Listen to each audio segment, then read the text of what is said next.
जाते जाते बनारस स्टेशन पर हमारी गाड़ी रुक गई और काफ़ी देर हो गई, तो हमने सोचा कि थोड़ा वाराणसी को घूम लिया जाए। लेकिन वाराणसी की पूरी घुमावट, पूरा का पूरा वाराणसी स्टेशन पर उकेरा गया है, दर्शाया गया है। वाराणसी एक धार्मिक नगरी है, उसको बनारस स्टेशन पर हूबहू दर्शाया गया है। हमने देखा काफ़ी खूबसूरत इन चित्रों को, तो मन किया कि ज़रूर आप सभी को इस चित्रों को देखना चाहिए। इसलिए हमारी दिली इच्छा रही कि इस वीडियो को आप सभी को शेयर किया जाए, बताया जाए, दिखाया जाए वाराणसी के इस बनारस स्टेशन की झलक को। वाराणसी संसार के प्राचीन बसे शहरों में से एक है। काशी नरेश वाराणसी शहर के मुख्य सांस्कृतिक, संरक्षक और सभी धार्मिक क्रियाकलापों के अभिन्न अंग रहे हैं। वाराणसी की संस्कृति का गंगा नदी और इसके धार्मिक महत्व से अटूट रिश्ता है। यह शहर सहस्त्रों वर्षों से भारत का, विशेषकर उत्तर भारत का सांस्कृतिक और धार्मिक केंद्र रहा है। हिंदुस्तानी शास्त्रीय संगीत का बनारस घराना वाराणसी में ही जन्मा और विकसित हुआ। यूपी के बनारस में इन दिनों पर्यटन का सबसे बड़ा केंद्र काशी विश्वनाथ धाम है, जिसकी चित्र आप देख सकते हैं। काशी विश्वनाथ धाम के अलावा भगवान बुद्ध की उपदेश स्थली सारनाथ भी पर्यटकों की पहली पसंद है। बनारस का गंगा घाट पर भी टूरिस्टों को बहुत पसंद किया जाता है। वाराणसी के घाटों के अलावा बीएचयू का विश्वनाथ मंदिर भी पर्यटकों के आकर्षण का केंद्र रहा है।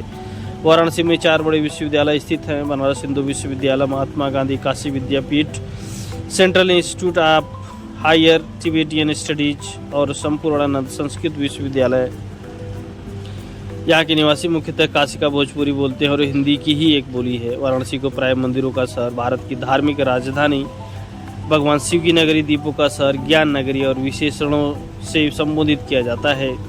प्रसिद्ध अमेरिकी लेखक मार्क ट्वेन लिखते हैं, बनारस इतिहास से भी पुरातन है, परंपराओं से भी पुराना है और सबसे प्राचीन है। जब इन सबको एकत्र कर दें तो उस संग्रह से भी 2 गुना प्राचीन यह शहर है। इन्हें काशी के नाथ देवता भी कहा जाता है। जिस बिंदु पर पहले ज्योतिर्लिंग, जो दिव्य प्रकाश में स्थित शिव का प्रकाश है, काशी में घाट और उत्तर वाहिनी गंगा और मंदिर में स्थापित शिवलिंग वाराणसी को धर्म, आध्यात्म, भक्ति और ध्यान में महत्वपूर्ण केंद्र की ख्याति प्रदान करता है।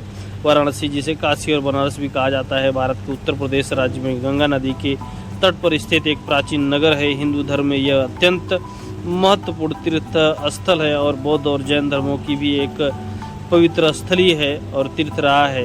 हिंदू मान्यता में इसे अभिमुक्त क्षेत्र भी कहा जाता है।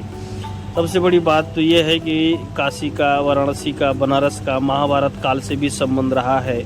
महाभारत काल में काशी भारत के समृद्ध जनपदों में से एक था। महाभारत में वर्णित एक कथा के अनुसार एक स्वयंवर में पांडवों और कौरवों के पितामह भीष्म ने काशी नरेश की 3 पुत्रियों अंबा, अंबिका और अंबालिका का अपहरण किया था। इस अपहरण के परिणाम स्वरूप काशी और हस्तिनापुर की शत्रुता हो गई। कर्ण ने भी दुर्योधन के लिए काशी राजकुमारी का बलपूर्वक अपहरण किया था, जिस कारण काशी नरेश महाभारत के युद्ध में पांडवों की तरफ से लड़े थे। कालांतर में गंगा की बाढ़ ने हस्तिनापुर को डुबो दिया तथा पांडवों के वंशज वर्तमान इलाहाबाद जिले में यमुना किनारे कौशाम्बी में नई राजधानी बनाकर बस गए। उनका राज वत्स कहलाया और काशी पर वत्स का अधिकार हो गया। इसका प्राचीन नाम ऋषिपतन था। ऋषिपतन से तात्पर्य ऋषि का पतन से है, जिसका आशय है कि वह स्थान जहाँ किसी एक बौद्ध ने गौतम बुद्ध भावी संबोधि को जानकर निर्वाण प्राप्त किया था। काशी इसलिए प्रसिद्ध है, इसलिए फेमस है और इसलिए पर्यटकों का आकर्षण केंद्र भी बना रहता है काशी। तो आपने ये झलक देखी वाराणसी की, जो मड़ुआडी स्टेशन पर उकेरी गई है, संबोधित की गई है, इस धर्म की नगरी को दर्शाया गया है। वीडियो कैसा लगा जरूर बताइएगा कमेंट करके। मिलते हैं एक नए वीडियो में।